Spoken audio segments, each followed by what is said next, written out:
बायको आरशासमोर स्वतःला निरखत, अहो माझे वय किती वाटते? नवरा, तुझ्या त्वचेकडे पाहून 18, केसांकडे पाहून 20 आणि बांध्याकडे पाहून 24 वाटते. बायको, इश, उगीच काहीतरी. नवरा, अगर थांब, बेरीज राहिली.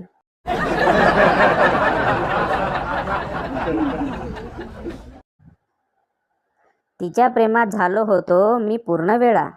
तिच्या प्रेमात झालो होतो मी पूर्ण वेळा. एक दिवस ती आली आणि म्हणाली, दादा मला मुलगा झाला, हा घे पेढा.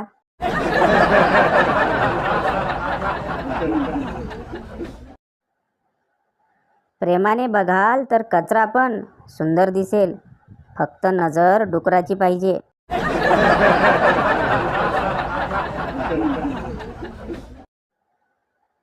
बायको, माझ्या आईचं ऐकलं असतं आणि तुम्हाला नकार दिला असता ना, तर सुखी झाले असते.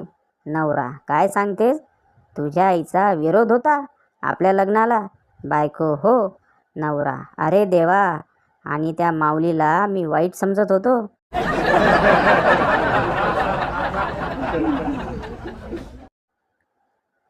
पति, मेरी शर्ट उल्टी करके प्रेस करना.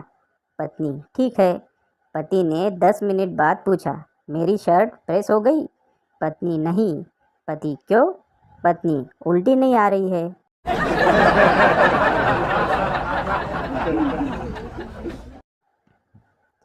बंड्या 15 मिनिटातच पेपर देऊन बाहेर जात होता. मॅडम, काय झालं तुला? पेपर अवघड वाटतोय का?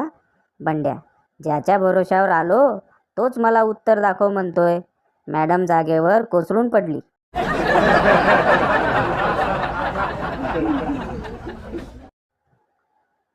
सोनी, शेजारच्या आजी मला खूप त्रास द्यायच्या. कुणाचंही लग्न ठरलं की माझे गाल ओढून म्हणायच्या, आता तुझा नंबर, बरं का? मोनी, मग तू असं काय केलं ज्यामुळे त्यांची ती सवय सुटली? सोनी, त्यांना त्यांच्या स्टाईलमध्ये उत्तर दिले. कुणाच्या मरणाची बातमी आली की मी त्यांचा गाल ओढून म्हणायचे, आता तुमचा नंबर, बरं का?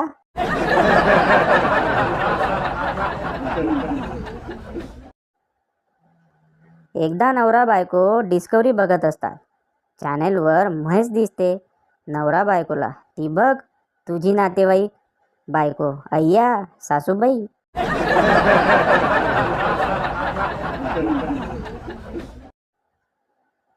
शेवटी आज आई बोललीच, बाळा, बायको कमी शिकलेली असली तरी चालेल, पण फेसबुक व्हॉट्सॲप वापरणारी नको. आपल्या घरी कामं पण असतात.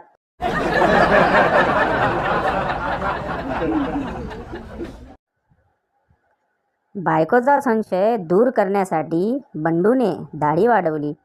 पूजा व पोथी वाचायला लागला. एवढेच काय, गीता व रामायण विकत आणले.